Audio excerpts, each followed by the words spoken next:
Nah, buat teman-teman terima kasih yang udah daftar, udah ikutan. Buat yang tadi teman-teman yang baru join, kelas kita yang pertama ini sebenarnya di-broadcast di YouTube, jadi nanti rekamannya kalian bisa lihat di YouTube. Kenapa di-broadcast? Karena hari ini juga kita buka pendaftaran untuk yang semester berikutnya, program intensif yang semester berikutnya. Ini kan kalian kelas-kelas perdana dan juga anggota-anggota perdana, jadi secara spesial aku mau bilang makasih banyak. Jujur, kalau mungkin kalian pernah ikutan kelas-kelas aku sebelumnya, mungkin aku ngomongnya lebih nggak formal ya. Tapi hari ini aku cukup deg-degan sih, karena ini kelas pertama, dan seminar yang dibahasnya juga, ini um, bisa dibilang sebenarnya penting, tapi banyak orang mungkin akan menganggap bahwa, ah ya udah deh, itu informasi aja. Jadi hari ini tadi aku udah ngobrol sedikit, kita itu akan melihat sejarah perkembangannya ilustrasi. Kalau kalian pikirin dulu tuh kan nggak ada yang namanya ilustrasi ya. Dulu ya lukisan aja atau ada gambar aja. Terus di mana itu mulai bergeser menjadi ilustrasi, yaitu gambar yang dikonsumsi secara massal, secara publik, secara banyak-banyakan, besar-besaran, dan juga secara komersil. Nah, itu perubahannya di mana? Tapi kita belajar ini bukan untuk mempelajari sejarah atau timeline, kita nggak akan ngomongin hal tersebut. Yang kita akan pelajari adalah selama perkembangan dari gambar menjadi dari lukisan atau kayak koleksi menjadi ilustrasi yang untuk mass publik, itu terdapat banyak perubahan di dunia. Mulai dari teknologi sampai juga sistem pekerjaan dan lain-lain. Kita akan melihat ini supaya kita tahu orang-orang yang sampai sekarang ini masih relevan, apa sih kualitas yang mereka punya, sehingga kalau kalian tadi aku juga udah sharing dikit ya sebelum mulai, pas pandemi aja kita kaget kan, mendadak semua platform perlu image, perlu visual. Mendadak setelah pandemi ada AI. Jadi platform-platform bisa hemat duit dengan nggak usah hire orang, visualnya pakai AI aja gitu. Terus maraknya orang-orang takut kan, gimana nih nanti kerjaan gue hilang, kerjaan gue digantiin robot. Padahal itu kan nggak bisa kita hentikan perkembangan zaman itu. Teman-teman juga pasti pengen bekerja sebagai ilustrator nggak cuma 2-3 tahun setelah beres ikutan kelas ini kan. Pasti pengennya ya, kalau aku sih pengennya sampai nafas terakhir masih kayak gambar gitu kan. Masih bisa ngegambar nafas terakhir, terus ntar ada orang yang bilang, wah ini gambar terakhirnya waktu dia menghembuskan nafas terakhir kayak gitu. Nah, tapi gimana supaya kita tetap relevan? Nah, ini kita akan belajar dari master-master, dari ilustrator-ilustrator, seniman yang udah mendahului kita. Oke? Jadi aku langsung aja akan share screen-ku dulu. Ntar aku bikin full screen dulu.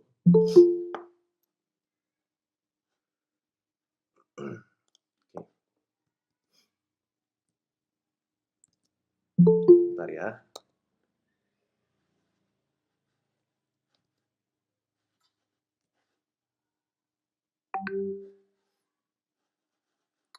Untuk teman-teman yang baru join, sekali lagi aku ingetin bahwa kelasnya ini di-broadcast di YouTube. Jadi kalau kalian merasa kurang nyaman untuk open cam, kalian nggak masalah untuk mematikan kamera kalian di kelas yang pertama ini. Oke. Aku lagi share screen. Oke. Jadi sebelum ini layarnya udah aman ya, teman-teman? Nggak ada glitch atau apa ya? Kalian bisa lihat yang ilustrasi, evolusi, dan fungsi, betul? Betul, aman Kak. Oke, thank you. Nah, jadi kalau kita pikirin, sebelum ada percetakan massal, gambar-gambar itu biasanya antara lukisan, atau gambar di kertas, gambar di kain, dan cuma ada satu kopi, ya kan? Makanya kenapa lukisan itu eksklusif sekali. Dan memang fungsi utamanya, kalau zaman dulu yang paling kita sering lihat adalah lukisan-lukisan di Eropa ya, fungsi utamanya adalah commissions. Jadi orang kaya punya duit, ngebayar seniman buat bikin gambar entah di gereja yang mereka jadi donor, di rumah-rumah ibadatnya mereka, atau sekedar untuk rumahnya mereka sendiri, kayak gitu. Tapi ada juga ilustrator-ilustrator yang melakukan commissions, mungkin untuk kayak perkumpulan edukasi untuk sekolah, dan gambarnya itu kebanyakan ya jadi ini ya, jadi kayak centerpiece gitu, jadi sesuatu yang sangat berbobot di establishment tersebut, boleh itu di rumah orang kaya, di rumah ibadat, atau di establishment lainnya. Karena itu yang tadi aku bilang, jumlahnya hanya satu. Jadi sebenarnya kalau kita fast forward ke sekarang, cari kerja yang paling gampang kalau misalnya belum ada pengalaman apa sih? Di medsos, open commission ya kan? Nah, cuma balik lagi sekarang karena semua orang bikin open commission-nya itu pakai digital, bisa di-copy, pasti kalau yang bukannya open commission nih, portrait digital, harganya akan beda sama teman-teman yang mungkin bikin original commissions pakai cat air, dengan orang-orang yang benar-benar bikin commissions yang besar dengan lukisan, kayak gitu. Tapi memang fungsi utama dari gambar secara komersil dulu yang bisa paling dikomersialisasikan adalah commissions tadi ya. Commissions ini tuh gunanya apa sih kalau misalnya kita lihat, ini salah satu contoh illuminated manuscript. Jadi illuminated manuscript itu adalah manuskrip-manuskrip religi yang ditambahkan ilustrasi sebagai pemanis atau sebagai embellishment gitu. Kalau kita pikirin sekarang buku dengan gambar itu udah sering banget ya kita lihat. Tapi kalau dulu setiap halaman bukunya ini ditulis tangan dan juga diilustrasikan secara manual. Jadi kalian mungkin mikir, lah gimana kalau bikin bukunya edisinya 100.000 gitu, 1.000. Ya nggak ada. Dulu tuh kayak kalau Alkitab, Kitab Suci, Quran gitu kan edisinya ya cuma terbatas sekali kan. Makanya dulu orang punya kitab suci di rumahnya itu sebuah kebanggaan gitu. Karena edisinya terbatas dan biasanya kayak petapa, kayak monk gitu ya, atau suster, nun, kayak gitu, mereka yang menyalin tulisannya, dan ada yang bertugas menyalin gambarnya, tapi nggak semua ada gambarnya, kayak gitu. Baik lagi, jadi tugasnya itu hanya untuk koleksi aja. Jadi gambar-gambar yang seperti kayak gini ya, itu dulu dicat langsung di kertasnya gitu. Meskipun kita kalau sekarang menggampangkan, ya udahlah buku cetak gitu kan. Beda kalau di Asia, jadi di timur. Kalau di Eropa, memang senternya adalah lukisan. Jadi setiap halaman dilukis masing-masing. Kalau di timur, dari tahun ketiga, jadi kayak abad pertama lah ya, tahun-tahun ketiga, itu udah banyak ditemukan sampel-sampel print. Printnya itu tapi bukan pakai mesin ya, printnya itu dalam bentuk wood block, jadi cukil. Ada kayu, dicukil jadi kayak cap, lalu capnya itu dicapin ke kertas atau ke gulungan. Jadi di Asia itu memang sudah lebih, bisa dibilang lebih modern dalam segi reproduksi. Tapi bisa dilihat nih, bedanya apa kalau yang Eropa bisa full color, ya kan? Warnanya bisa intricate, bisa ada gradasi dan macam-macam. Sementara kalau misalnya yang di Asia, untuk yang mass produksinya ini, karena cukil itu kan susah ya untuk bikin gambar yang rapi dan bagus, akhirnya sama keterbatasan tersebut. Jadi di awal-awal, karena ada keterbatasan-keterbatasan itu, fungsi ilustrasi yang bisa dikomersialisasikan adalah sebagai koleksi. Kamu kaya, kamu mau koleksi buku kitab yang ada gambarnya. Kamu emperor di dinasti mana, pengen kitab sutra yang ada gambarnya, bukan hanya sekedar tulisannya aja. Nah, tapi udah gitu, si woodblock print ini karena perdagangan dan juga jalur trade segala macam, mulai kan si skillnya ini diadaptasi sama orang-orang di bagian-bagian dunia yang lain. Salah satu yang woodblock print yang paling terkenal sampai sekarang kita masih sering lihat itu punya Hokusai, ya kan? Hokusai itu dari Jepang, dan banyak yang bilang bahwa gayanya dia itu menjadi gaya utama dari manga dan juga anime yang sekarang. Cuma sebenarnya nggak seperti itulah, nggak semudah itu. Tapi bisa dilihat kenapa punya dia itu sangat terkenal, karena salah satu yang dia buat adalah dia kayak agak memprediksi di zaman sekarang gambar-gambar akan seperti apa ya kan, dari penggunaan color yang lebih grafis, bukan penggunaan colornya bukan yang kayak literal kayak gitu ya, dan gambar-gambar ini berpusat di desain. Memang kalau di timur, di Asia, gambar-gambar itu daripada literal menggambarkan orang, menggambarkan apa, lebih fokus kepada komposisi dan juga pemilihan-pemilihan faktor-faktor estetika. Nah, di Eropa muncullah perkembangan baru nih, namanya Gutenberg Press. Nah, si press ini adalah yang akhirnya membuat newspaper itu bisa diproduksi secara massal. Jadi kamu pilih nih letter-letternya ya, letter-letternya itu terbalik, kamu masukin ke barisannya ini, lalu kamu taruh di bawah sini, dicapin ke secari kertas gitu. Nah, dengan dicapin kayak gitu, sebenarnya dia agak mirip kayak woodblock. Jadi gambar yang timbul dicetak ke atas kertas yang flat.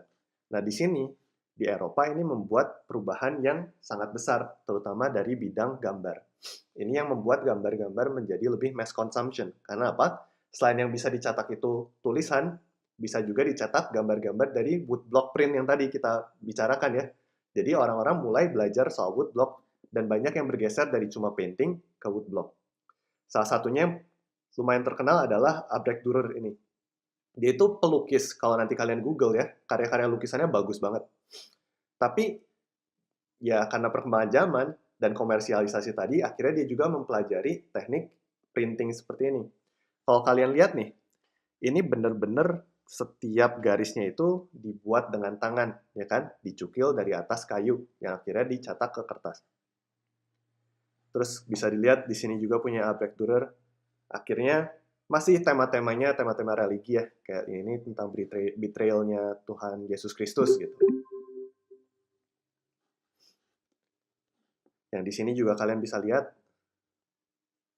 yang ini punyanya Thomas Bewick. Thomas Bewick ini bisa dilihat nih, perbedaannya antara Albrecht Dürer sama Thomas Bewick adalah apa coba? Nggak usah dari segi teknik, tapi dari segi temanya.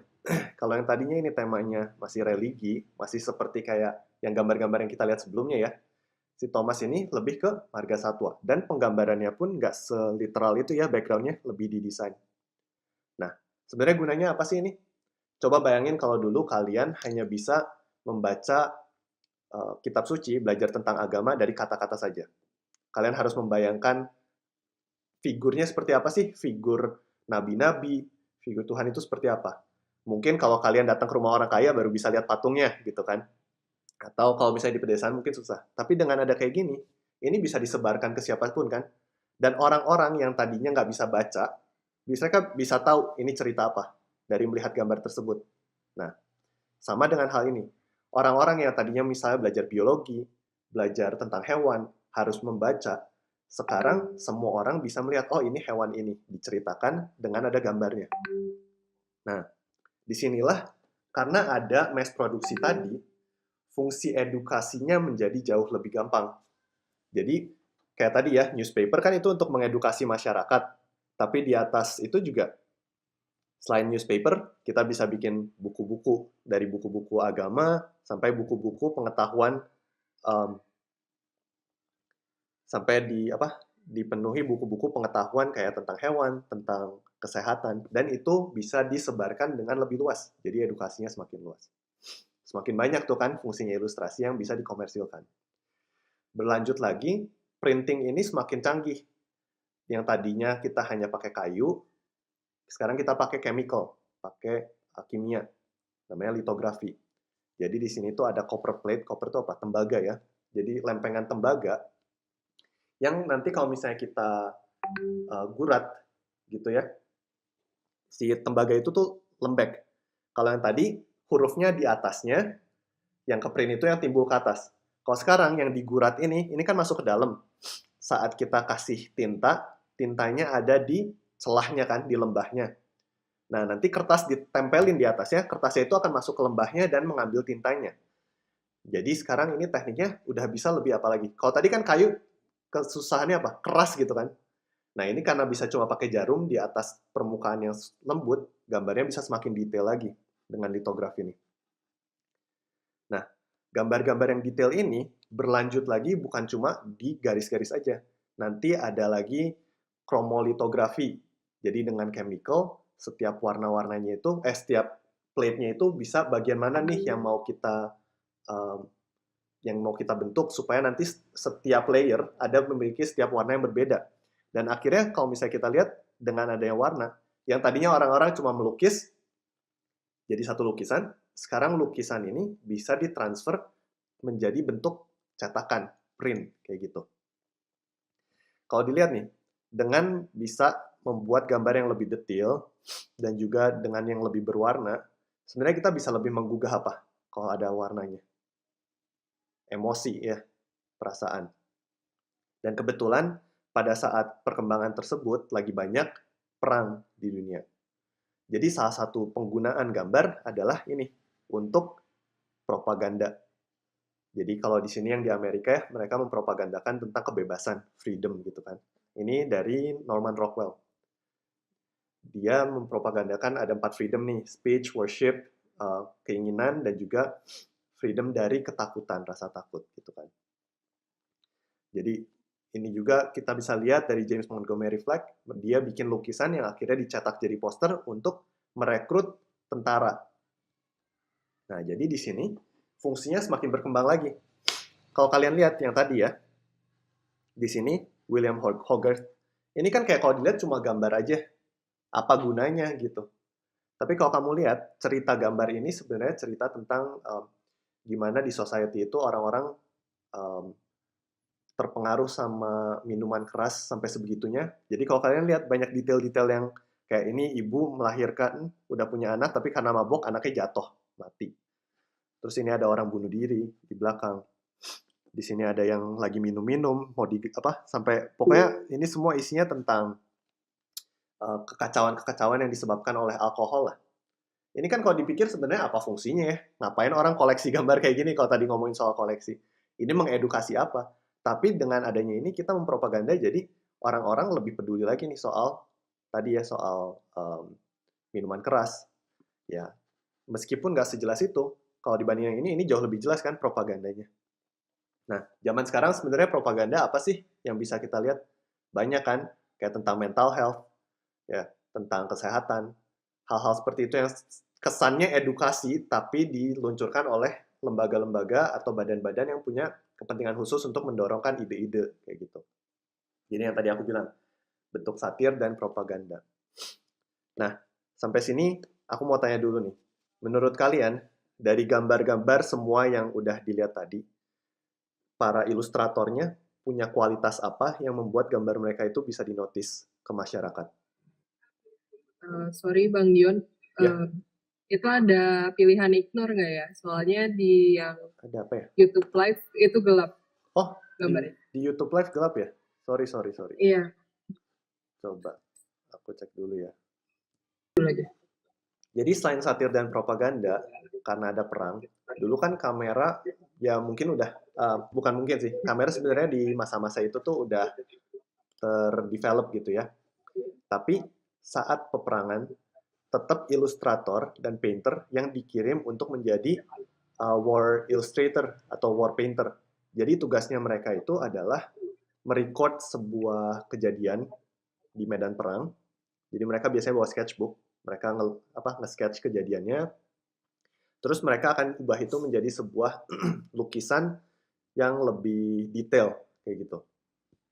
Bisa jadi lukisannya itu masuk ke majalah atau untuk cover majalah seperti ini. Bisa jadi lukisannya juga untuk propaganda lagi. Nah, tapi keperluan tadi yang akhirnya pergi ke perang jadi jurnalisme itu membuka lagi nih kayak yang ini ya. Mungkin kalian pernah lihat Saturday Evening Post. Jadi si keperluan-keperluan yang tadi itu memberikan lagi peluang baru untuk ilustrasi yaitu editorial. Di mana kan publikasi makin banyak, newspaper makin banyak, majalah makin banyak, berarti informasi-informasi yang bisa didampingi dengan gambar juga akan semakin banyak. Sebentar yang di live masih Masih ya? Oke, oke. masih flat. Nah, dari editorial ini ada hal lain nih. Kalau kalian udah punya majalah, kalian udah punya newspaper, kalian udah punya poster, bisa dipakai apa lagi media-media ini? Selain informasi untuk pengetahuan atau berita. Kalau kalian baca majalah, di paling belakang sama paling depan biasanya ada apa? Ada iklan. Ya, benar, iklan. Jadi di sini kalau kalian lihat, kalian tahu nggak sih Alphonse Mucha? Ya, mungkin kalian pernah lihat gambar-gambarnya yang art deco banget.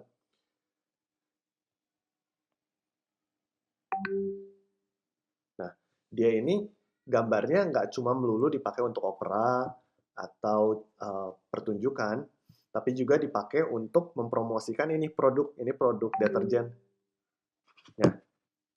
Nah, si produk deterjen ini digunakan ilustrasinya dialah kayak gitu. Kalau kita pikir emangnya orang ngerti atau enggak gitu. Ya mungkin di zaman dulu di mana iklan belum terlalu banyak, ngelihat ada ilustrasi yang keren dan juga dengan title-nya apa orang udah oh ini tentang brand ini ya kayak gitu cu. Kalau sekarang kan tantangan kita beda ya. Iklan ada di mana-mana, gimana bikinnya supaya lebih menarik tapi lebih dicerna sama orang gitu. Nanti kita akan ngomongin soal peralihan fungsi tersebut. Tapi di sini ada hal yang menarik nih. Kalau kalian lihat, ini tuh ilustrasi dari Hedon Sandblom. Nah, si Hedon Sandblom ini, dia tuh sebenarnya ilustratornya Coca-Cola ya. Tapi kalau kalian sama painter-painter yang lain, banyak juga yang dulu agak udah mulai impresionis dalam melukis dengan broad stroke. Tapi karena dia bisa bikin karakter ini, dia jadi diingat banget. Sama dengan Alphonse Mucha juga kan, karena karyanya, stylenya yang bener-bener sangat art deco dengan ciri khas desainnya dia, mau banyak orang lain bikin art deco, mau banyak orang lain bikin iklan, dia akan tetap lebih diingat daripada orang-orang lain. Jadi di sini kita udah lihat dua hal ya yang perlu kalian ingat. Oke, next. Di sini kan udah nih, berarti fungsinya makin banyak lagi. Ada advertising, ada merchandise.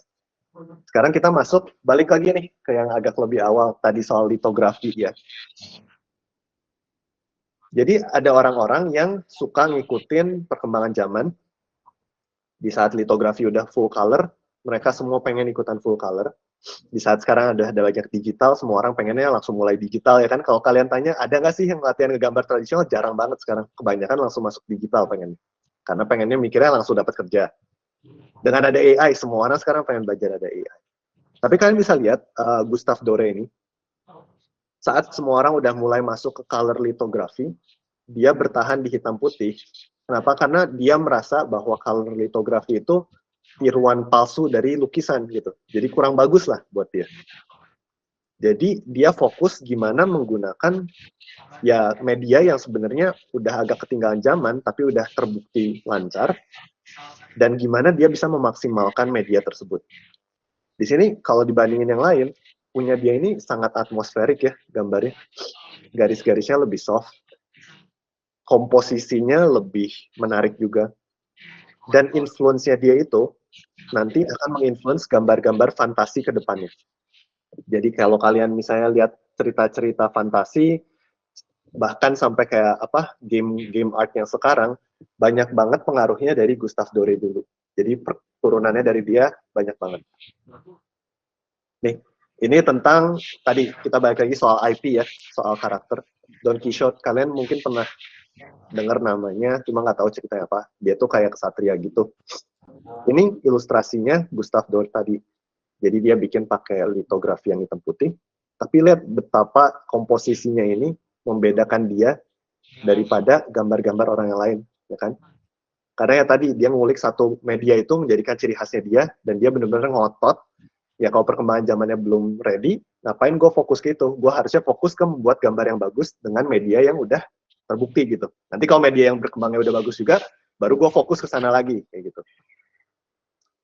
Nah, si Gustave Doré ini mungkin kita nggak ngelihat ya sekarang impact-nya kemana.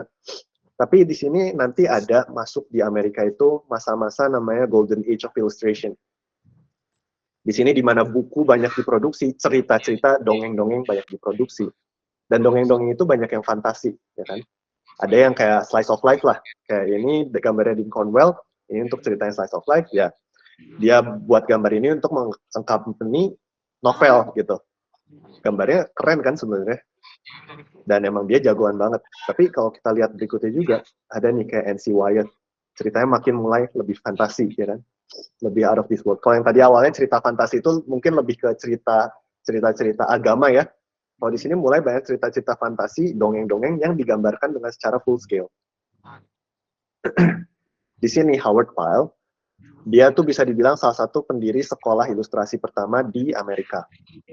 Brandywine School namanya. Nah, dia itu yang mempopulerkan image pirate. Kalau kita sekarang mikir bajak laut, pasti udah kepikiran ya udah topi ini kan. Terus kayak dia pakai cape kayak si Guardians of Galaxy si apa namanya tuh Pirates of the Caribbean kayak gitu kan kita kepikirnya. Tapi image pertama yang mempopulerkannya adalah dia gitu. Jadi dia yang bikin gambar-gambar Pirates itu menarik, ganteng, keren gitu. Padahal zaman dulu kan Pirates tuh sebenarnya serem ya, kayak penjara gitu. Ya Jack Sparrow kan kalau kita sekarang mikirnya. Tapi dulu orang nggak mikirin gitu. Orang mikirnya dulu tuh ya Pirates tuh serem gitu, kayak kita sekarang mikirin ya apa ya, kayak pembunuh gitu, kanibal kan serem gitu. Cuma dia bisa membuat karakter yang lebih adventurous dari pirate tersebut. Nah, di sini geser, stylenya makin mulai lebih stylistik. Kenapa? Karena perkembangan fotografi juga semakin bagus nih.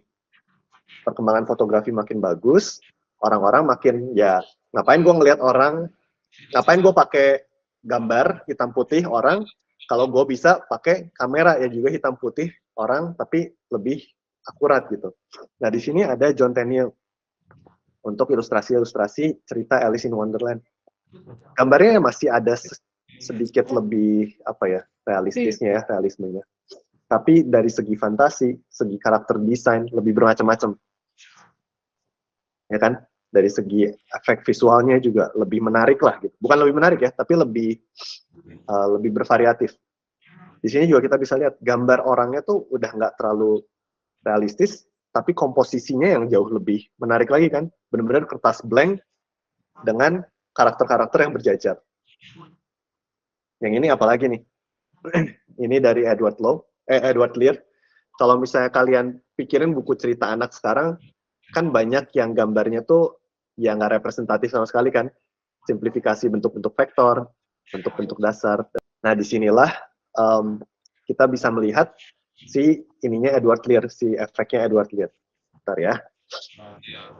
Aku mau sambil record ininya, record. Supaya kita nggak, kalau misalnya ada masalah di YouTube, kita masih punya recording. Nah, semakin geser, gaya gambarnya juga semakin dalam tanda petik absurd. Kalau kita lihat pelukis juga banyak yang kayak gitu kan, dari realistis, akhirnya makin stylistis. Nah, di sini juga dalam bentuk penceritaan dan mass media consumption, gaya-gaya gambarnya semakin berkembang. Kenapa? Karena yang tadi kita obrolin. Satu, ya oke, aku mau observasi sekitarku. Semua orang mau observasi sekitarku. Bahkan sekarang ada media yang bisa langsung meng-capture observasi sekitar, kamera. Gimana supaya aku bisa tetap original? Ya, dari distorsi dan perubahan-perubahan visual dan desain-desain bentuk yang kita bisa buat. Nah, di sini, karena mulai makin banyak buku-buku cerita yang digambarkan, IP-IP yang dikarakterisasikan, perkembangannya itu nggak cuma buku cerita, tapi dari segi komik juga. Di sini ada gambarnya dari Frank Frazetta. Ya, kalau misalnya kalian mau catat, boleh nanti di kelas juga kalian bisa lihat nama-nama orang-orang ini. Aku akan upload juga slidesnya. Frank Frazetta sama Jack Kirby. Jadi gambar-gambarnya memang tetap agak realistis, tapi secara komposisi, secara imajinasi jauh lebih fantastikal, ya kan? Lebih aneh-aneh lah, nggak mungkin ada di dunia nyata yang kayak gini. Tapi ada juga komik yang kayak gini. Mungkin kalian pernah nonton Charlie Brown sama Snoopy gitu ya. Aku suka banget sih yang kayak gini-gini karena imut, simple. Tapi imut dan simple tuh bukan berarti jelek kan, malah membuat dia sangat stand out gitu. Gimana dia bisa mensimplifikasi gambar yang tetap imut, tenang, menggugah perasaan. Ini juga ada komik lagi yang namanya Buster Brown. Sampai sini makin banyak nih kan kegunaannya. Kayak tadi cuma mungkin ya udah deh koleksi aja, cuma 1-2 orang yang bisa pakai. Jadi advertising, ya udah ada satu agensi yang bayar. Sampai sekarang komik semua orang bisa beli. Semua orang bisa beli karena cetakannya lebih tipis, harga lebih murah, warnanya juga nggak perlu yang terlalu gimana-gimana kan, flat coloring nih. Produksinya lebih murah. Di sini makin banyak produksi-produksi gambar tersebut, dan sementara di Eropa, Amerika, di Barat ya, gambar-gambar ini berkembang, di Asia juga sama. Gambar-gambar kayak komik-komik ini, dia masuk ke Asia kan. Di Jepang, ada yang namanya Rakuten Kitazawa, dia tuh suka sebenarnya ngeliatin komik-komik Amerika kayak gini. Dan dia observasi sekitarnya, baik lagi ya, observasi dunianya dia, di Jepang kayak gimana. Dia cari originalitasnya, pada saat itu ya bikin komik kayak gini, di Jepang itu masih original. Meskipun di Amerika udah banyak yang bikin. Akhirnya dia membentuk bahasa visualnya dia sendiri dengan bentuk komik seperti ini. Nah, ini yang nanti akhirnya diproduksi, evolusi jadi manga. Tapi itu kita nggak akan terlalu ngobrolin lah ya. Tapi awalnya ya dari itu. Meskipun di Jepang udah lebih banyak gambar-gambar yang flat, tapi format komik seperti ini datangnya dari barat. Nah, di sini kan sama Osamu Tezuka akhirnya dia menemukan gaya yang dia juga ngekombinasiin gaya-gaya barat kayak Betty Boop, Mickey Mouse ke dalam karakternya dia. Dia bikin karakter yang unik banget, yang beda dari yang lain. Akhirnya dia jadi sangat populer dan mempengaruhi perkembangan manga di Jepang sampai sekarang ini kan, matanya besar, belok, dagunya lancip, kayak gitu-gitulah. Itu mulainya dari style yang dia populerin. Cuma sekarang aku nggak minta semua orang jadi kayak Osamu Tezuka ya. Tapi kalau misalnya kamu angkatan keduanya Osamu Tezuka, pasti orang mikir kayak, wah ini gambarnya kepengaruh Osamu Tezuka. Kalau udah sekarang kan mungkin udah jauh banget nih turunan-turunannya. Jadi kamu masih bisa terasa modern lah gitu, berbeda. Jadi gimana nih kalau di posisi kita sekarang, pasti kan banyak teman-teman yang suka ngeliatin gambar-gambar di medsos, gambar-gambar di Pinterest, dan langsung diturunin kan ke karya kita. Ya efeknya seperti apa tuh nanti ke persepsi orang sama portofolio kita. Oke, jadi yang tadi aku udah obrolin, fungsi lainnya adalah buku dan juga komik. Tapi buku dan komik, seiring perkembangannya kamera, makin berkembang lagi, karena bisa dibikin apa sekarang komiknya? Bisa dijepret satu-satu, dimasukin ke film, diputer, jadi animasi. Ya. Kalau tadinya tugas ilustrator itu adalah membuat gambar di komiknya gitu kan. Si penulis itu jadi penulisnya. Kalau sekarang tugasnya ilustrator bergeser, kita bukan tukang gambar di dalam komiknya lagi, dan bahkan di animasi mungkin namanya udah bukan ilustrator lagi yang bikin gambar-gambar per selnya kan, ya animatornya gitu, coloris animator dan lain-lain. Tugasnya ilustrator sekarang bergeser jadi jauh lebih abstrak, yaitu dari segi ide, konsep art. Nah, konsep art itu menurutku salah satu salah satu intisari dari tugas kita sebagai ilustrator. Kita itu bukan bikin gambar doang yang bagus. Bikin gambar yang bagus itu harus bisa. Tapi tugas kita adalah membuat konsep dan membangun dunia di setiap gambar-gambar kita. Kalau kita lihat, ini ilustrasinya, gambar ini dari Mary Blair untuk konsep Cinderella. Ini untuk Peter Pan. Jadi di sini kayak lebih ke ininya ya, kayak ke stylenya, udah gitu kayak ceritanya kayak apa digambarinnya, dia bikin konsepnya tersebut. Terus kayak backgroundnya, kira-kira mau stylenya seperti apa. Sampai kalau kalian ingat nonton film Disney zaman dulu tuh, gambar-gambar pohonnya kan kayak realistis tapi nggak realistis kan. Nah, itu tuh karena kerjaan satu orang ngedesain. Tapi kalian pas nonton nggak mikir kan, wah ini pohonnya didesain kayak gini-gini. Itu menurut aku fungsi yang paling berhasil dari seorang ilustrator. Kalau kamu bisa bikin gambar, di mana semua aspeknya ini nggak ada yang menonjol satu terlihat berbeda dari yang lain, tapi semuanya bergabung jadi satu, itu kamu membuat gambar yang sukses. Kamu bisa gambar pohon yang detail banget, bagus. Terus gambar karakternya detail banget, tapi pas digabungin jelek. Pernah nggak sih? Udah gue gambar susah-susah, detail-detail, gue gabungin kok jadi ampas kayak gini. Nah, itu berarti kalian mendesain objek atau mendesain draftingnya, berarti kalian seorang drafter. Tapi kalau kalian menjadi ilustrator, kalian harus mendesain keseluruhan frame yang dilihat. Mau itu TV, mau itu komik, ya satu frame itu harus kalian desain supaya dunianya ini nyambung loh, bersangkut paut satu sama lain. Ini ada lagi punyanya Win Earl. Aku suka sih konsep-konsepnya dia yang kayak bentuk-bentuk pohonnya, pilihan-pilihan warnanya. Meskipun karakternya ini beda ya sama karakter yang nanti akan ada di animasinya kan, stylenya. Tapi dengan melihat kayak gini aja kita bisa mendapatkan vibe dan juga perasaan dan juga universe-nya seperti apa sih di dalam konsep tersebut.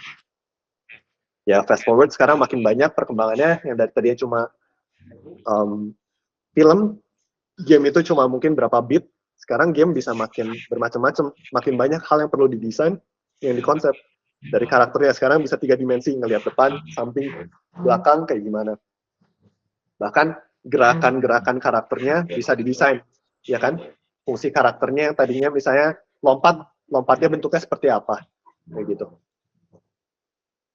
Nah, jadi sampai sini kira-kira presentasinya ya. Tapi sekarang kita mau diskusi sedikit. Oh, pusing. Ingat semua tadi. Tenang, nanti si gambar-gambar ini, si slide-nya akan diupload ke Classroom ya, ke Classroom-nya kalian masing-masing.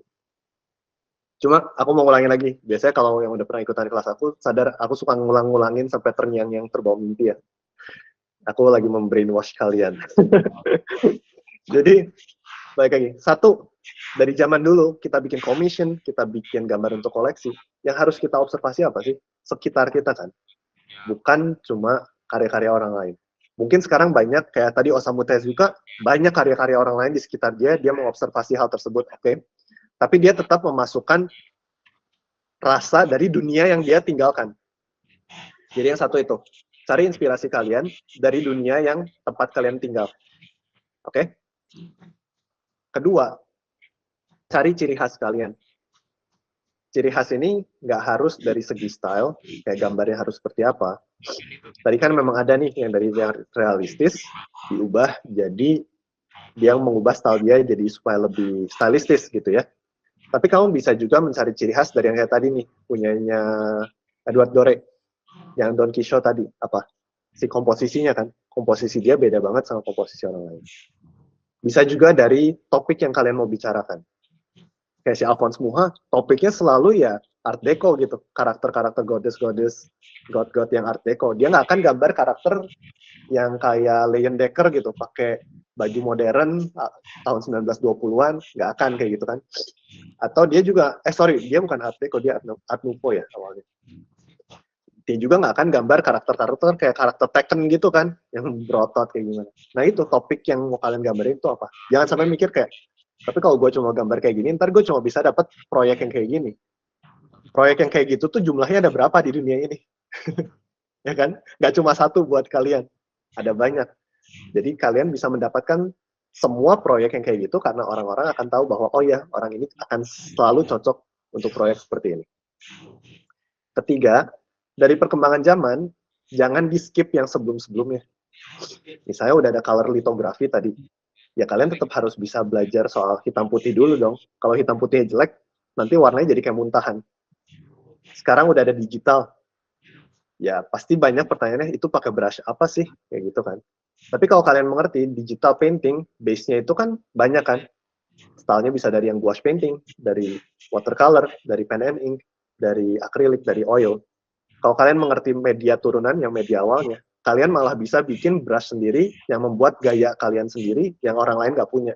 Malah bisa dijual kan, orang-orang zaman sekarang ngejualin brushnya mereka, ngejualin style tekniknya mereka. Ada AI sekarang, kalau misalnya kalian takut, ya nanti aku digantiin AI gitu. Ya, emang ilustrator dulu nggak takut pas animasi keluar, mereka nanti digantiin sama animasi aja. Siapa yang mau ngeliat gambar diem kalau orang bisa ngeliat animasi? Siapa yang mau ngeliat lukisan yang ada salahnya kalau bisa ngeliat foto gitu? Bentar.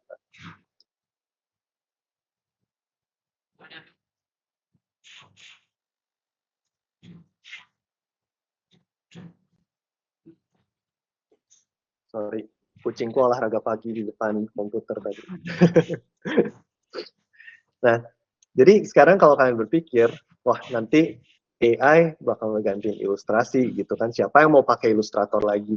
Baik lagi, coba bayangin kalau misalnya ke depannya semua orang pakai AI, sekarang AI masih nyontoh gambar orang, masih bagus kan? Kalau semua pakai AI, berarti semua gambar adalah gambar komputer. Mereka akan nyontoh gambar sendiri lagi. Nanti semuanya singuler kan? Mirip-mirip. Ya kalau kalian lihat gambar AI yang sekarang pun udah mirip-mirip style yang populer aja. Kebanyakan kan dari game atau animasi karena itu yang paling populer. Tapi style-style yang belum banyak datasetnya mereka nggak akan bisa itu. Sementara kalian bisa bikin style gambar, cara menggambar yang nggak akan ada di dunia maya, ya kan? Dari pengalaman kalian, dari pengalaman misalnya mengubah suara jadi visual, interpretasi kalian kayak gimana sih? Pengalaman merubah tekstur jadi visual kayak gimana sih? Hal-hal seperti itu nggak akan bisa diubah sama komputer doang. Jadi balik lagi, tools itu hanya tools, gunakan itu pada saat yang tepat. Jangan sampai merasa bahwa itu selalu harus digunakan dan kalian lompat ke tools tersebut. Pelajari dulu fundamentalnya, belakangnya kalian bisa mengembangkan ciri khas kalian masing-masing, gaya gambar masing-masing. Nah, tantangannya sekarang itu kan memang banyak entitas-entitas besar nih, kayak gue mau kerja di perusahaan game, berarti gue harus bisa stylenya mereka, ya. Oke, gak apa-apa kamu ngikutin style mereka untuk keperluan tadi, kerja di perusahaan tersebut. Tapi 40-50 tahun berikutnya setelah kalian beres dari perusahaan itu, nggak usah 40 tahun, 10 tahun berikutnya kalian udah capek di perusahaan itu, terus stylenya udah berubah. Kalau kalian hanya bisa ngikutin style, ya kalian harus ngikutin style berikutnya kan, studio besar apa lagi nih yang gue harus ikutin. Tapi kalau kalian punya style sendiri, punya gaya gambar sendiri, mungkin kalian nggak akan jadi ilustratornya, kalian bisa jadi lead desainnya, dari lead design jadi lead directornya. Bahkan kayak zaman sekarang, kayak kalau misalnya kalian lihat Spider-Verse gitu kan, Spider-Man, kenapa dia bisa ngetrend banget waktu awal? Karena ada satu art director yang bisa ngumpulin tim yang nge-break paradigma ininya kan, paradigma standarnya kayak gimana gitu di industri. Nah, gimana kalian bisa jadi art director yang seperti itu? Nggak cuma jadi art director ya udah gue bikin yang daur ulang film sebelumnya deh kayak gitu. Ya. Jadi coba di sini aku pengen ngajak biar standar kita tuh standar bagus tuh di sini. Tapi coba tembus standar bagus. Jangan cuma sekedar gambar bagus, ilustrasi bagus, bisa dapat pekerjaan bagus. Tapi gimana kalian bisa jadi ilustrator yang kayak bagus satu-satunya di sisi kalian. Yang bisa nyiptain aliran sendiri, nyiptain jalur sendiri. Kayak gitu kurang lebih. Oke. Kita mungkin open ke discussion sekarang.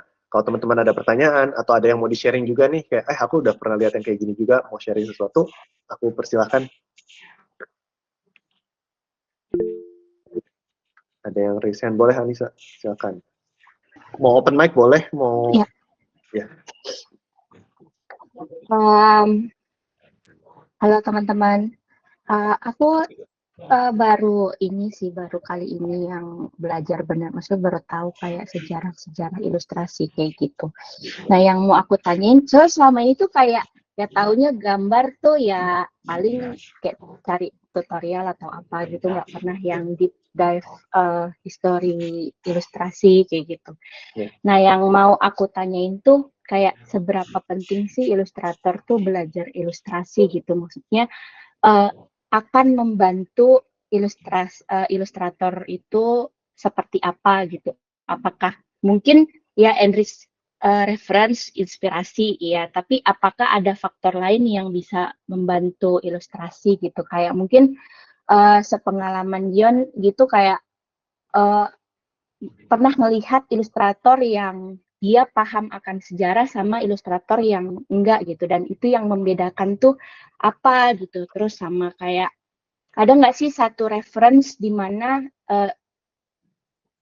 untuk sejarah ilustrator itu terkompilasi tapi di satu source aja gitu, jadi nggak perlu, maksudnya di satu itu kita bisa belajar yang kita bisa tahu kayak oh ternyata gini loh, ternyata yang gambar yang contohnya yang ada ombak itu gitu, ada yang gambar ombak yang famous itu, oh ini sejarahnya kayak gini, soalnya kan selama ini nggak pernah tahu gitu. Itu doang sih yang mau ditanya. Mungkin yang pertanyaan pertama dulu ya, apa bedanya ilustrator yang belajar sejarah sama nggak belajar sejarah? Kita hari ini belajar sejarah bukan buat kayak, oh berarti gue bakal jauh lebih jago kalau gue tahu sejarah. Sebenarnya bukan itu. Tapi ini kan sebagai menunjukin ke kalian, banyak sebelum kita, ke orang-orang lain yang juga struggle dengan perkembangan zaman, tapi mereka bisa breakthrough. Kualitas apa yang mereka punya, itu yang pengen aku sampaikan. Aku sendiri sebenarnya kalau belajar sejarahnya, aku nggak suka sih belajarin kayak timeline-nya, tanggal-tanggalnya. Aku cuma suka ngeliat gambar kerennya kan. Wah gila, yang gambar ini keren banget. Tapi beruntung dengan pernah diajarin hal tersebut, aku kurang lebih jadi tahu, oh periode ini tuh periode tahun berapa. Saat aku mau bikin gambar, mau bikin ilustrasi dengan style aku sendiri, tapi misalnya aku kayak, kayaknya konteks yang dari tahun segini cocok untuk aku tambahkan ke gambar aku yang sekarang. Aku bisa research ilustrator-ilustrator, seniman-seniman pada periode tersebut. Jadi dengan sedikit mengetahui aliran-aliran, perkembangan-perkembangan, dan juga timeline, aku jadi bisa lebih akurat saat mencari. Karena menjawab pertanyaan kamu yang kedua, nggak ada sih resource yang satu tempat langsung kita bisa tahu semua gambar. Aku berharap ada ya di dunia itu, karena kalau ada, wah tiap hari aku akan browsing itu aja nih. Aku liatin dari tahun 1, dari tahun minus berapa lah, dari sebelum ada Masehi gitu. Aku akan liatin semua gambarnya. Cuma sayangnya nggak ada. Jadi kalau kalian mau belajar sejarah ilustrasi sendiri, sebenarnya di YouTube udah banyak nih yang meng-outline-kan secara garis besar atau sejarah seni rupa gitu, visual. Itu kalian nggak perlu pelajari nama-nama artis ya, tapi pelajari kayak tahun ini tuh pergerakannya seperti apa, tahun apa pergerakannya seperti apa. Terus balik lagi ke pertanyaan pertama ya, soal apa yang ngebedain orang yang belajar soal sejarah sama yang enggak. Mungkin ini bukan soal orang yang belajar sejarah sama yang enggak, tapi apa yang ngebedain orang yang suka menggambar aja sama orang yang suka visual. Aku ngelihat banyak orang sekarang yang suka menggambar dan mereka bikin gambarnya bisa bagus, tapi di satu titik itu aja. Sementara orang yang ya dia akan dikenal sih dan keren juga gitu. Jadi tukang gambar yang seperti itu, jadi ilustrator yang seperti itu. Tapi aku secara pribadi jauh lebih respect sama orang-orang yang akhirnya mereka bisa menciptakan pergerakan di industri visual. Mungkin kalian tahu ada ilustrator-ilustrator yang kayak stylenya bagus banget, dan dengan style itu banyak orang yang pengen ngikutin stylenya dia gitu ya. Cuma berapa banyak sih orang yang bisa beruntung punya style yang sangat unik seperti itu? Susah kan? Kecuali kita punya keunikan tadi, kita susah menggerakkan kalau hanya mengandalkan gaya gambar kita. Tapi kalian lihat director-director atau kayak Wes Anderson kayak gitu ya, kan dia membuat style yang benar-benar berubah banget. Tapi juga lihat kayak director-director kayak Michael Bay gitu ya, yang mungkin kalian mikirnya apaan nih, cuma ledakan-ledakan. Tapi dengan mereka memahami teknik-teknik yang mereka sukai dengan secara benar, kalau Wes Anderson kan ya udah stylenya jelas banget, jadi mau menggerakkan sesuatu tuh gampang gitu kan, sampai bikin tren. Tapi kalau kayak Michael Bay, ya semua orang bisa pakai ledakan gitu. Tapi gimana dia bisa mempelajari kapan menggunakan ledakan itu dengan tepat, referensi film-film sebelumnya, dan lain-lain, kayak referensi kayak Quentin Tarantino dan lain-lain, itu kan yang membuat dia akhirnya membuat sih ciri khasnya sendiri, dan juga saat ada proyek-proyek yang berbeda, dia bisa mengarahkan supaya satu, mengikuti proyek tersebut, tapi kedua, gaya gambarnya itu nggak jadi harus berubah 100%. Gaya sutradaranya. Kalian juga kan nggak pengen nih tiap proyek ganti gaya gambar kan? Kalau kalian nggak ngerti tentang visual secara keseluruhan, mungkin kalian ya udah aku akan ubah style. Tapi kalau kalian mengerti secara visual keseluruhan, oke, aku bisa serap dari visual yang mana buat jadi referensi aku, dan itu yang nanti akan diaplikasikan ke keperluan-keperluan proyek, tapi aku tetap jadi diri aku, kayak gitu. Teman-teman yang lain gimana nih? Ada yang mau diskusi?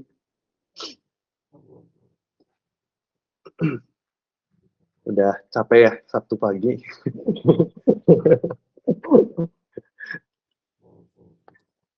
Gimana? Ada yang mau ditanyain? Ada yang mau diobrolin lagi nggak?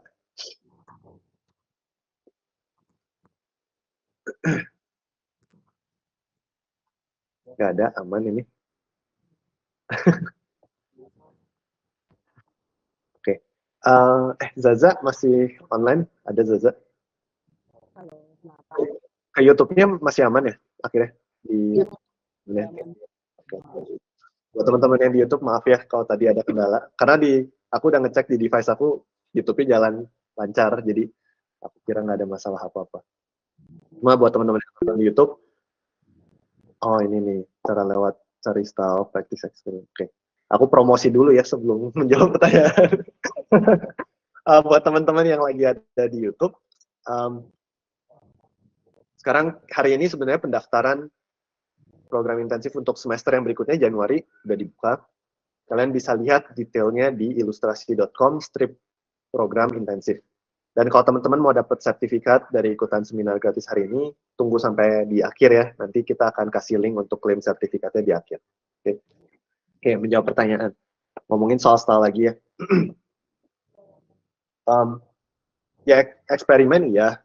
Karena menurut aku style tuh ada yang unsur kecelakaannya, ada yang unsur direncanakan. Secara eksperimen harus dilakukan terus. Kenapa? Karena kadang kita nemuin ternyata pakai brush ini bisa bikin gambar yang kayak gini, atau ternyata pakai teknik kayak gini aku lebih nyaman, balik ke diri sendiri gitu ya. Nah itu kan akan mendikte nanti ke depannya kalau kita pilih teknik tersebut, style kita akan kayak gimana. Tapi juga ada yang secara intensional. Kalau intensional itu ini, kalau tadi ilustrator tadi itu memahami dunia sekitarnya, tapi kita juga bisa memahami diri kita sendiri. Ini aku kasih topik yang sedikit mungkin agak mengejutkan buat teman-teman ya. Aku share screen bentar nih. Jadi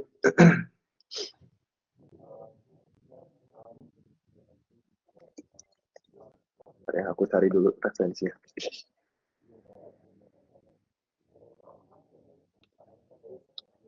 Terus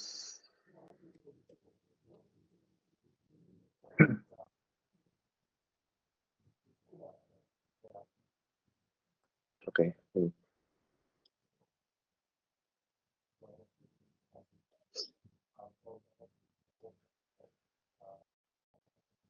Kelihatan nggak share screen-nya?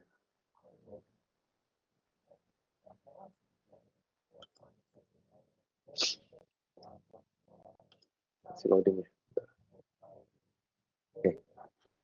Kelihatan share screen-nya? Oke. Ini pelukis namanya N.C. Wyatt ya, yang tadi kita lihat. Ya, dia kayak pelukis yang lain juga kan, melukis orang gitu. Tapi yang bikin orangnya dia berbeda apa sih? Kayak ceritanya tuh kayak adventures gitu kan. Kenapa dia milih ngegambar kayak gini, bukan kayak ngegambar kayak si Norman Rockwell tadi, kayak orang-orang propaganda, orang-orang di modern. Ya karena mungkin kesukaannya dia hal-hal yang seperti ini kan, fantasi gitu. Jadi dengan tahu kita sukanya apa, itu akan mempengaruhi apa yang kita gambarkan. Nah sekarang ini, kalian mungkin pernah lihat kan si J.C. Leyendecker, gambar-gambarnya. Mungkin ada yang pernah lihat, ada yang belum. Kalau kalian lihat, kebanyakan subjeknya ini apa nih? Yang digambar.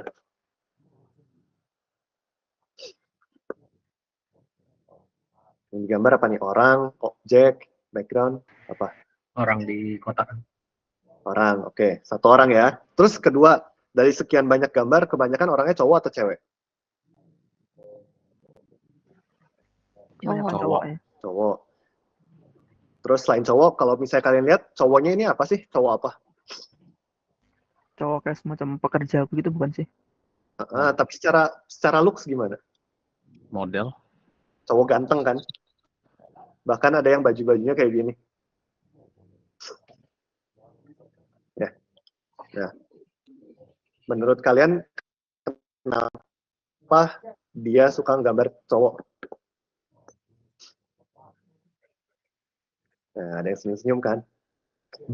Ya, jadi memang orientasi seksual apa ya, gimana? jadi memang orientasi seksual dia adalah ini apa gay gitu kan. Dan salah satu ininya di zaman dulu kan dia nggak di ini ya nggak punya, kalau di Amerika kan sekarang lebih punya kebebasan lah. Kalau zaman dulu nggak sebebas itu. Dia menggambarkannya dari gambar-gambarnya dia gitu. Jadi baik lagi kita jadi ilustrator, akhirnya dia bisa menemukan style yang benar-benar ikonik ini. Kalau dia nggak fokus ke gambar cowok ganteng yang dia suka, mungkin dia nggak nemuin itu kan. Kadang ada teman-teman yang kayak, gue suka gambar Korea sih, tapi kayaknya nanti orang-orang ngejudge gue nih kalau gue gambar Korea gini. Ya, balik lagi, kalian akan bawa itu ke level mana? Kalian suka menggambar artis Korea, oke. Apa yang bikin kalian suka menggambar itu? Dalemin gitu. Itu bisa diaplikasikan ke subjek-subjek lain nggak? Menjadi sebuah style gitu. Ya kan? Kalau aku suka fantasi, apa sih yang bikin aku suka fantasi? Aku bisa menggambarkan itu dari brush stroke aku nggak? Dari pilihan warna aku. Nanti pilihan warna dan brush stroke itu bisa aku alihkan ke hal-hal yang lain nggak? Kayak gitu. Jadi style yang itu sih, kayak satu ngenalin diri, jadi secara intensional kita bisa ngarahin kemana, kedua eksperimen, bener. Menanggapi yang tadi, mungkin dengan kita belajar timeline perkembangan dan sejarahnya, lebih ke arah kita jadi tahu pola pikir, ya betul, pola kebutuhannya dari tahun ke tahun. Karena meskipun berubah terus, ilustrator yang stay itu, seniman yang stay, yang itu kan, yang bisa mengobservasi sekitarnya, bisa punya gaya gambar sendiri, dan juga bisa menguasai media secara keseluruhan, bukan cuma pindah-pindah sana-sini gitu. Buat menghadapi perkembangan zaman, solve problemnya, buat ini itu, solve problem apa sih? Kayak dulu jadi media propaganda, kenapa pakai ilustrasi? Mungkin kalau dipikir ya karena Kalau secara vokal langsung ditembak mati.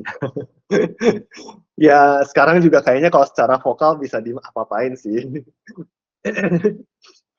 Cuma saya nggak berani nyoba aja ya. Oke, makasih nih tanggapannya Andrew. Ini udah jam 11. Sebenarnya untuk sesi seminar ini memang hanya 1 jam. Kedepannya, setiap kali kita selesai seminar, kan untuk sesi open studio itu ada 2 jam. Jadi nanti kita akan break ke ruang Discord masing-masing untuk ngerjain tugas-tugas atau proyek-proyek masing-masing sambil diskusi. Cuma karena ini kita masih kelas pertama, masih belum ada PR apa-apa. Apa aku kasih PR aja ya? Aku kasih PR, bukan PR sih. Jadi coba dilihat materi yang sudah dikasih di dalam folder materi, terutama yang beginner, supaya kalian nanti nggak kaget pas mulai kelasnya. Kalau kalian ada kebingungan sama materi itu, pengen penjelasan lebih awal dulu, kalian bisa masuk ke kelas yang self-learning, karena di situ ada video penjelasannya. Jadi misalnya kalian lagi lihat materi warna, kebingungan soal apa sih temperatur, nanti di self-learning ada nih yang soal temperatur, hue, saturasi, kalian tonton. Videonya pendek-pendek, cuplikan-cuplikan pendek, jadi gampang dicernanya. Untuk teman-teman yang yang intermediate, habis ini stay ya, kita akan discuss sedikit soal nanti kelas pertama kalian hari Senin akan seperti apa, dan juga nanti hari Rabu akan seperti apa. Jadi apa aja yang perlu kalian siapin sebelum kelas pertama. Kita discuss di sini aja lah ya, karena udah pada ngumpul di sini, jadi nggak usah pindah ke Discord, ngobrol di sini aja nanti. Ini ada pertanyaan dari Viola, dari Ina ya. Yang kalau kita suka 2 style ilustrasi yang berbeda jauh, misal suka stylenya Leyendecker, tapi suka juga stylenya Mary Blair, gimana ya Kak pilihnya? Aku suka semua style yang tadi aku tunjukin. Semuanya pernah aku cobain gitu kan. Tapi balik lagi, suka itu bukan berarti harus memiliki, ya kan? Enggak, bukan gitu sih maksudnya. Tapi yang biasanya aku lihat, kalau aku suka sama satu style, aku tanya nih ke diri aku, kenapa aku suka style tersebut? Karena aku nggak mau suka style itu, aku gubah style aku jadi kayak gitu. Nanti nemu style yang lain, aku ubah style aku jadi yang kayak yang lain, ya kan? Aku punya ciri khas aku sendiri. Ciri khas aku yang sendiri itu dibikinnya males. Apa yang gampang buat aku? Nah, yang gampang buat aku itu line work sama flat coloring. Tapi aku suka stylenya Leyendecker. Apa sih yang bikin aku suka dari stylenya dia? Yaitu kejelasan visualnya. Pembagian background foreground-nya jelas banget. Oh, ternyata aku sukanya pembagian foreground background-nya nih. Jadi dengan style aku yang line work dan flat coloring, aku bisa aplikasikan itu ya. Yang Mary Blair, aku juga suka. Aku sukanya apa sih? Whimsical banget kan, dari desain bentuknya. Berarti, oh ya udah, aku suka line drawing, flat coloring, gimana aku bisa bikin itu whimsical dengan mendesain bentuknya. Tapi bukan mendesain bentuknya menjadi seperti punya Mary Blair, tapi dengan bahasa aku sendiri yang bikin sama-sama punya whimsical quality tadi. Aku suka artnya Taken, karena energetik banget. Gimana aku bisa mentranslate energi ke dalam gambar yang tadi udah clear background foreground-nya, whimsical, tapi punya energi. Oh, ternyata dari movement ya. Aku tuh ternyata suka kayak pose-posenya karakternya, kayak gitu.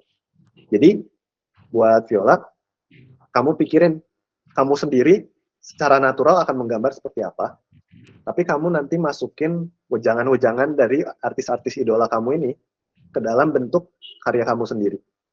Jadi, kalau kamu mau coba-coba buat fun doang ya boleh. Tapi sampai kapan sih kamu bisa ngikutin stylenya orang terus kayak gitu?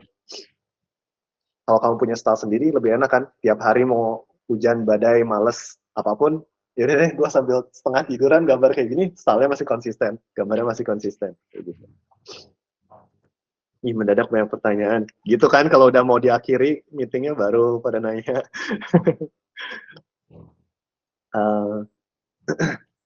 Penasaran yang War Illustrator itu, berarti kan dia langsung lihat event War-nya. Ya. Secara teknis, apakah dia nyiapin easel, kanvas, kertas? Enggak. Dia cuma punya sketchbook. Ini makanya kenapa aku jualan sketchbook ilustrasi ya. Bukannya aku pengen jualan doang. Tapi aku merasa zaman sekarang orang jarang sketchbooking. Dia bawa sketchbook, dia sembunyi, terus dia gambarin, interpretasiin yang ada terjadi di war tersebut. Mungkin dia ngeliatin kayak bajunya seperti apa, meskipun banyak pergerakan kan. Dari situ dia bawa pulang, karena kalau misalnya pakai fotografi nih, musuhnya jauh, detail seragamnya nggak akan kedapat kan sama kamera yang zaman dulu itu. Jadi dia akan fokus, mungkin dia bikin catatan detail seragamnya seperti apa. Pas pulang, dia biasanya hire model, direkreasi ulang dengan komposisi, dengan cerita yang mau dia sampaikan. Sama kan kita juga kalau bikin ilustrasi editorial, bukan bikin ilustrasi yang belak-belakan kan. Kita menggiring opini sebenarnya dengan ilustrasi kita. Dia juga menggiring opini. Tapi informasi-informasinya ada di sketchbook-nya dia. Sekarang kenapa orang malas sketchbooking? Karena informasinya ada di Google. Tapi kalau semua orang bisa pakai informasi dari Google, apa yang bedain kamu sama semua orang lain? Ngapain orang nge-hire kamu? Hire aja yang harganya lebih murah. Suruh Google, ikutin yang di Google. Tapi yang biasanya ngasih orang-orang kerjaan itu karena kamu punya pengetahuan lebih dari orang lain. Dapat kerjaan editorial tentang COVID sebagai orang Asia gitu di Amerika, ya karena dulu aku orang Asia di Amerika. Tapi dapat kerjaan dari Kementerian Keuangan juga karena apa, mereka punya angan-angan membuat kayak gambar yang menggugah perasaan. Yang aku gambarnya dari style aku juga gitu. Bukan dari nge-google kan kayak uang tuh apa. Aku bisa ngegambarin uang dari pengalaman aku sebagai aku ngelihat uang tuh seperti apa sih gitu. Jadi sketchbooking itu bukan selalu hanya harus merecord kenyataan, tapi perasaan kalian saat mengalami kenyataan juga kalian catat di sketchbook kalian gitu. Makanya namanya sketchbook, bukan bagus. Kalau bagus book mah ya portofolio gitu kan. Orang-orang sekarang karena kebanyakan ngelihat Instagram pengennya sketchbooknya kayak yang di Instagram tuh yang cantik-cantik gitu. Sketchbookku mah udah wah kacau semua. Ini yang mau nanya boleh open mic biar aku nggak sepi sendirian ngobrolnya. Siapa ini? Winda. Enggak. Itu tadi Arci ya pertanyaannya. Winda. Sebenarnya kita udah suka satu style. Itu kita dalamin. Apakah kita harus belajar style yang lain secara berkala? Enggak sih, nggak harus ya belajar style yang lain kalau menurut aku. Cuma kamu bisa perdalam aja dari style kamu, bisa dikembanginnya kayak gimana lagi.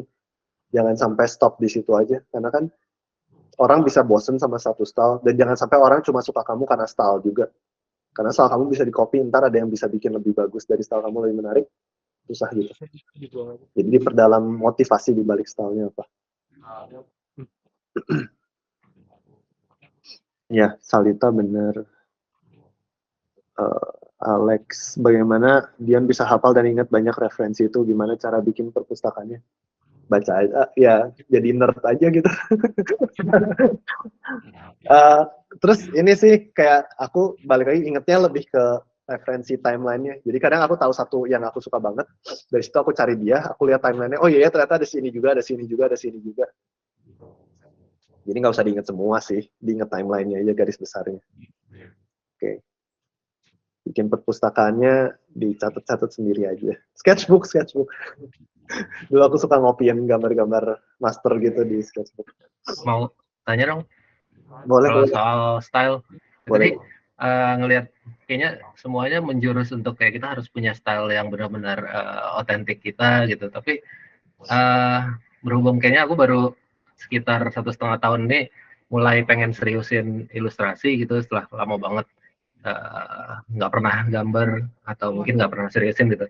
Tapi karena benar-benar pengen serius belajar dari banyak referensi, akhirnya sekarang bisa dibilang mungkin agak ketagihan sama nyobain macam-macam style gitu, sampai kalau ditanya apakah kayak style sekarang udah ada yang paling disukain, malah jadi kayak bingung gitu. Karena ya sebenarnya suka hampir semuanya gitu, dan mungkin style yang mungkin karya-karya yang aku lagi bikin tuh relatif belum kelihatan bentuknya kayak apa gitu. Jadi mau tanya aja apakah aku mesti benar-benar mulai settle sama style yang aku suka atau tetap nyari intensif kayak sekarang gitu.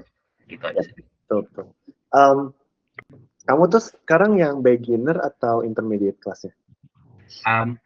Beginner sih. Beginner ya. Apa sih sebenarnya nyoba-nyoba style itu langkah awal juga, karena kan kita mau bisa punya bahasa sendiri harus tahu dulu orang lain komunikasinya kayak gimana gitu kan.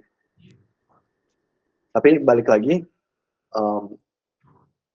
ini kalau aku suka mikirnya gini, hanya 0,01% orang yang beruntung tanpa belajar menggambar mereka dapat style yang bagus. Kebanyakan dari kita harus belajar dulu nih semuanya, dari cara menggambar badan, cara basic drawing, menginterpretasikan pencahayaan. Dari situ masing-masing orang nanti akan punya interpretasi penyederhanaan yang beda-beda. Kalau aku penyederhanaannya seperti apa? Kalau kamu nanti suruh ngegambar orang, apa yang kamu sederhanain? Oh ternyata aku nggak suka ngegambar lighting. Aku sukanya outline aja dan flat. Aku nggak suka gambar background. Itu nanti akan membentuk style kamu yang sendirinya kan. Balik lagi ke kepribadian kamu kayak gitu. Kamu nyobain style orang mungkin cuma buat, oh ternyata ada ya pisau yang seperti ini. Ternyata ada pedang yang seperti ini. Terus sekarang kamu bikin senjata sendiri.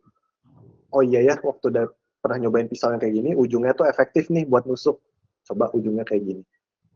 Pegangannya enak nih digenggam yang seperti pisau ini. Coba digabungin, ternyata nggak cocok. Gabungin lagi, ternyata nggak cocok. Gabungin lagi, oh ini cocok nih. Nah baru dari situ kalau orang kan bilang amati tiru modifikasi ya. Tapi sebenarnya bukan amati tiru modifikasi kan. Kamu ya mengamati, kamu coba, terus kamu internalisasi kan. Jangan nanti pas ngegambar, kamu lihat karya orang itu lagi. Tapi kamu ingat sensasinya waktu kamu ngegambar karya orang itu tuh, sensasinya seperti apa ya yang bisa aku kenain ke cara menggambar aku sendiri gitu. Jadi nggak apa-apa sih coba-coba style. Aku juga kan sama kayak kamu ya, suka semua tuh. Mulai dari Tekken sampai Snoopy coba. Bayangin ada Snoopy di Tekken kan nggak masuk akal. Kayak gitu sih. Jadi. Oke.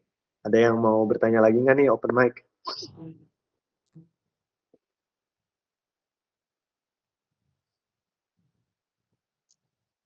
Udah semua?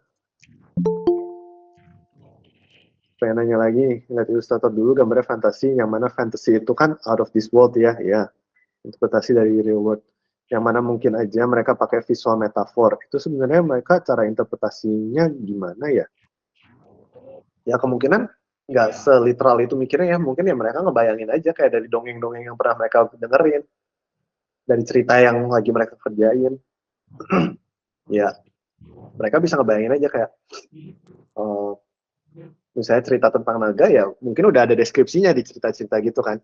Tapi kayak Howard Pyle, kenapa dia bisa nyiptain Pirates? Kemungkinan aja kan waktu kecil dia dengar cerita Pirates, orang lain takut, dia malah wah keren ya bisa menjelajahi samudra gitu. Ya kan?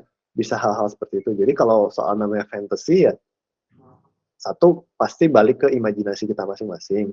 Tapi kedua yang kamu bilang soal metaforanya nih, kenapa dia pakai ini, pakai itu, aku rasa sih jarang orang yang bener-bener kayak secara sadar langsung mikirin kayak, kok kayak misalnya cerita apa ya yang metaforanya jelas banget.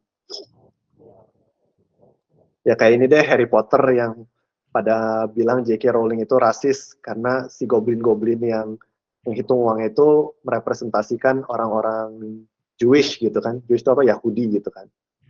Ya entah dia tahu itu atau enggak, dia pakai metafora, ya goblin suka duit, orang Yahudi mungkin.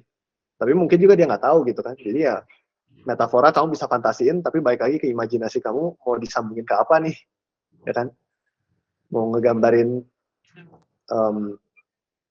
kiamat, ya bisa pakai bencana alam, tapi kalau kamu sukanya naga, bisa pakai naga gitu kan, ngegambarin kiamatnya. Jadi balik imajinasi kamu, kepribadian kamu kayak gimana, gitu. Oke? Buat teman-teman yang lain selain Archie nih, ada pertanyaan nggak? Kalau nggak, kita akan akhiri pertemuan kita hari ini.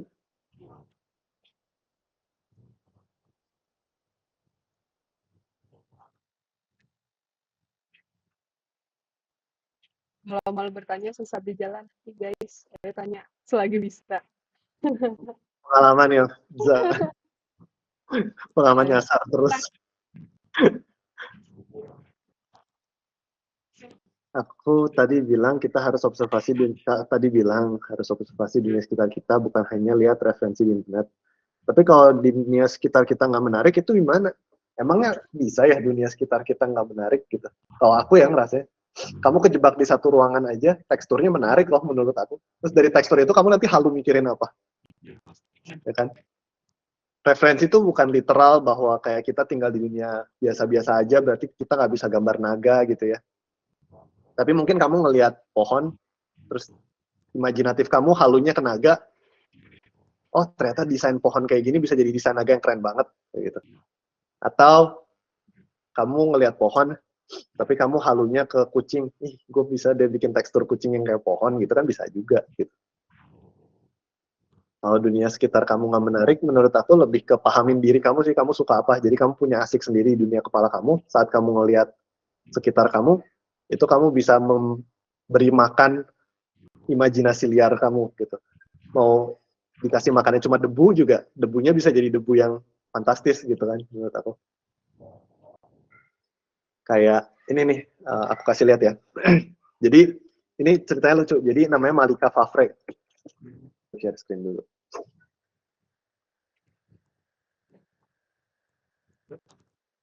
Sorry, bukan Malika Favre, Olympia Zagnoli namanya. Olympia Zagnoli, tulisannya kayak tulisan bahasa Indonesia aja.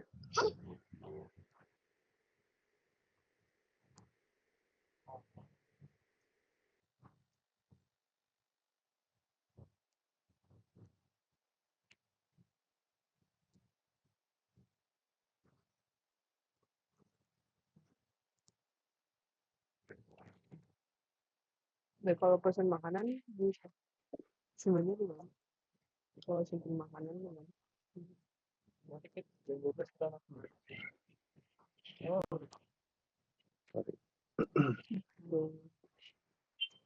Sorry. Tadi error screen sharing malah jadi gila. Biar gua tadi ngeliat lupa pengiranya ini jalan.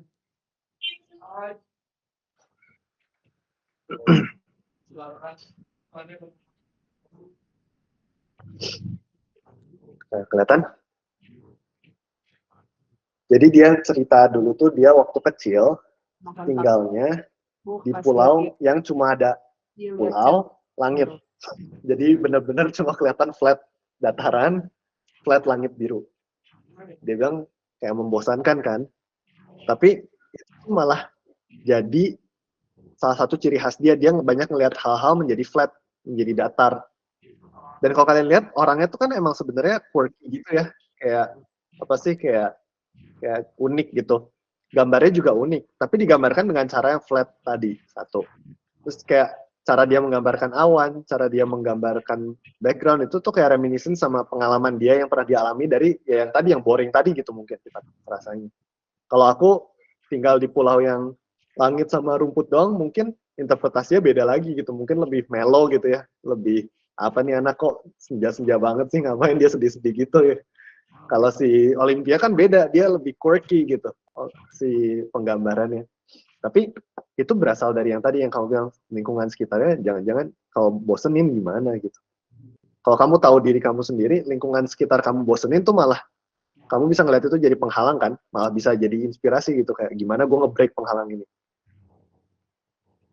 Jadi referensi kalian tuh bukan selalu harus ada di sekitar kalian, bahkan bisa apa sih yang nggak ada di sekitar aku. Jangan-jangan kalau ngegambar kayak lingkungan kayak gini, apa sih yang aku pengen ada di lingkungan aku kayak gitu. Kalian sukanya apa gitu kan, itu yang paling penting gitu. Ilustrasi yang bagus itu yang ada arti cerita di baliknya, yang bisa langsung dilihat dari gambar, atau yang sederhana tapi bentuk simbol. Jadi yang literal langsung kebaca ceritanya, atau yang simbolis ya, yang bagus tuh.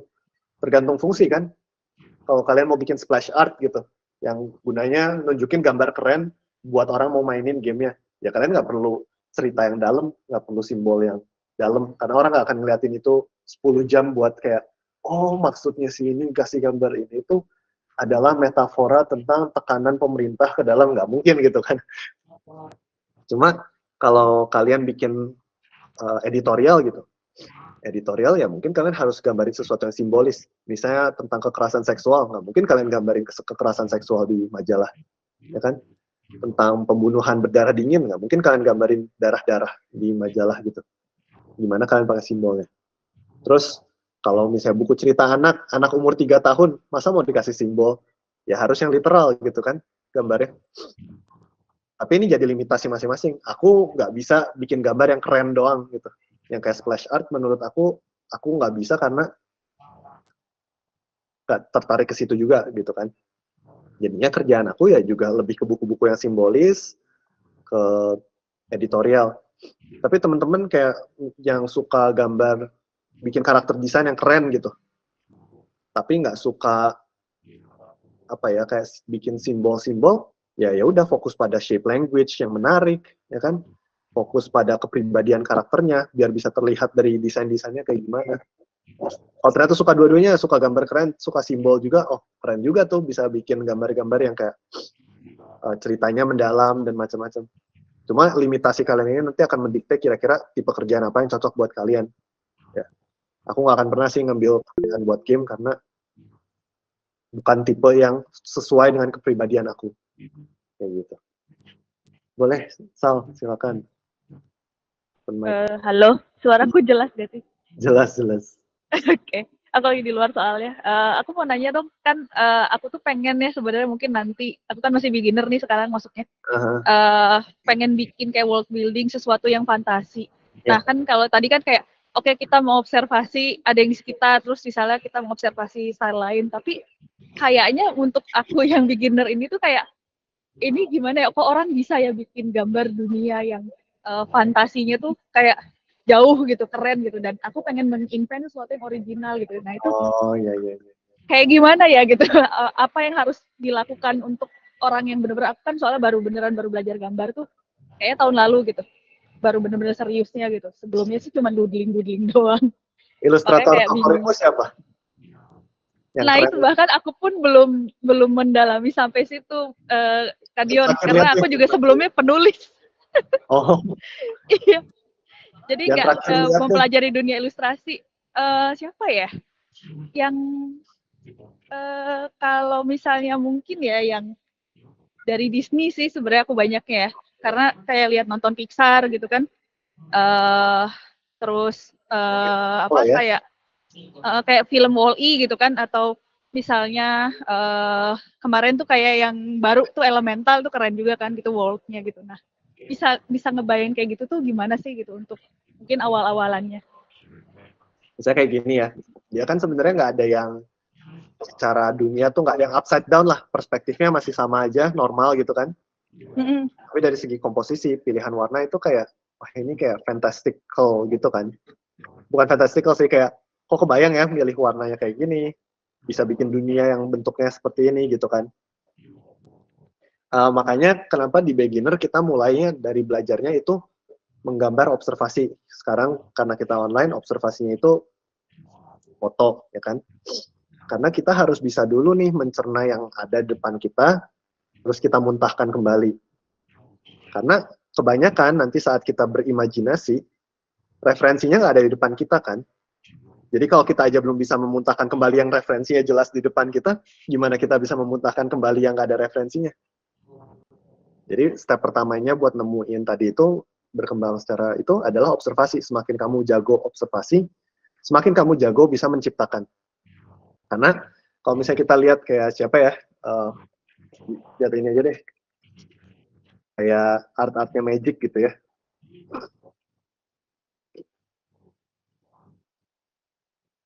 Dari yang agak abstrak deh. Kalau nggak kayak gini aja deh, kita lihat ya.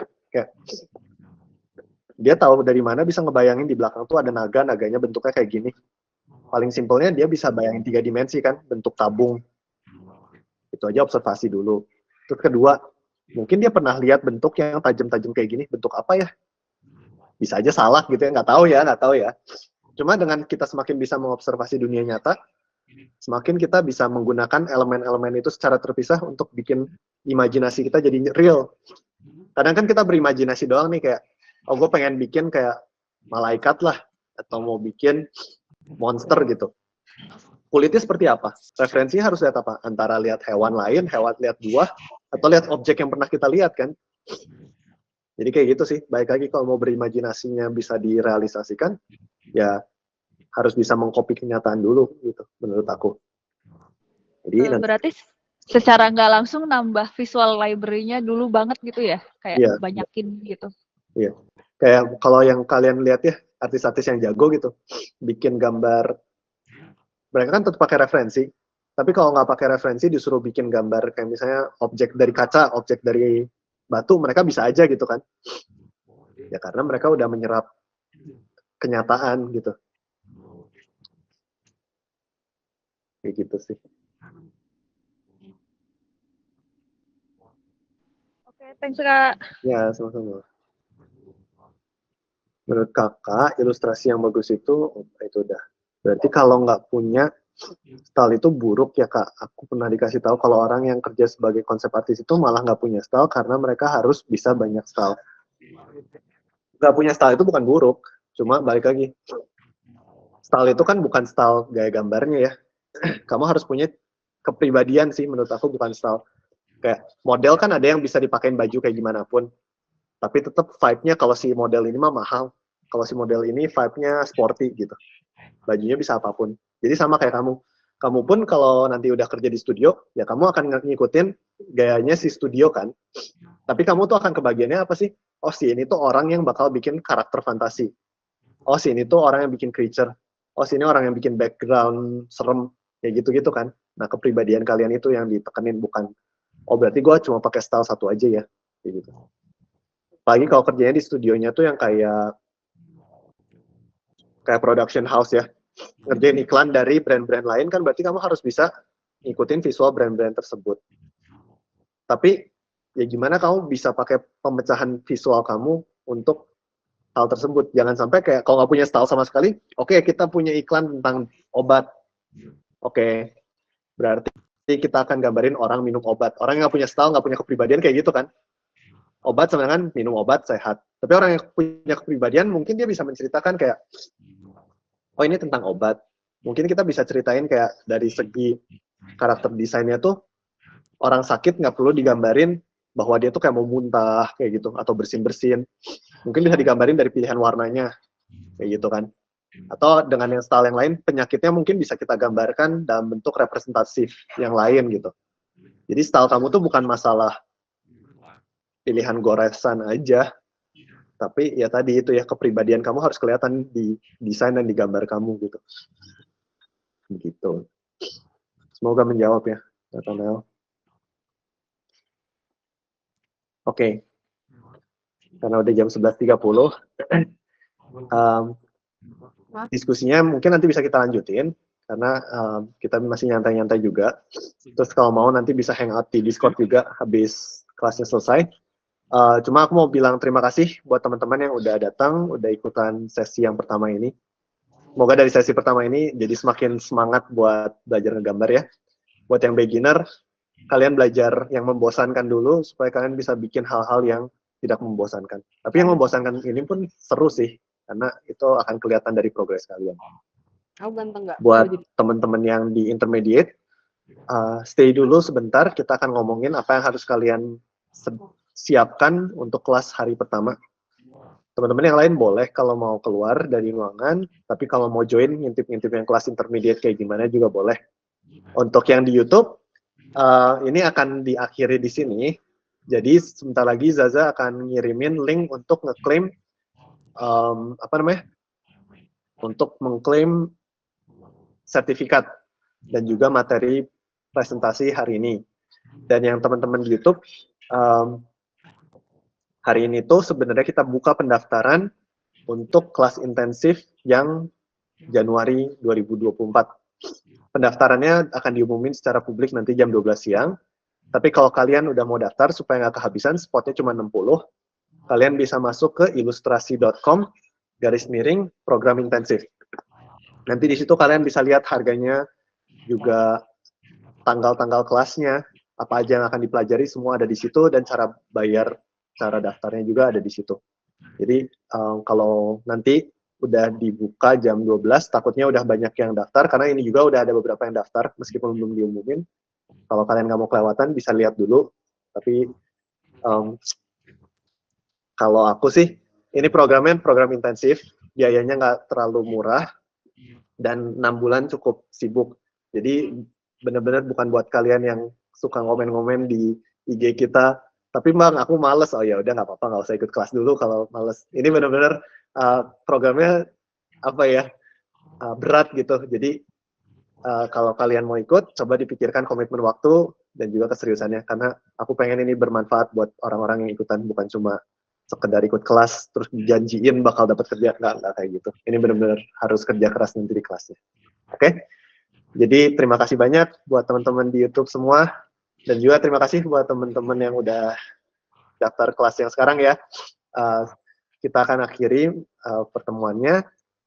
Sampai ketemu besok. Ingat kelas pertama yang kelas figur sama Mamet.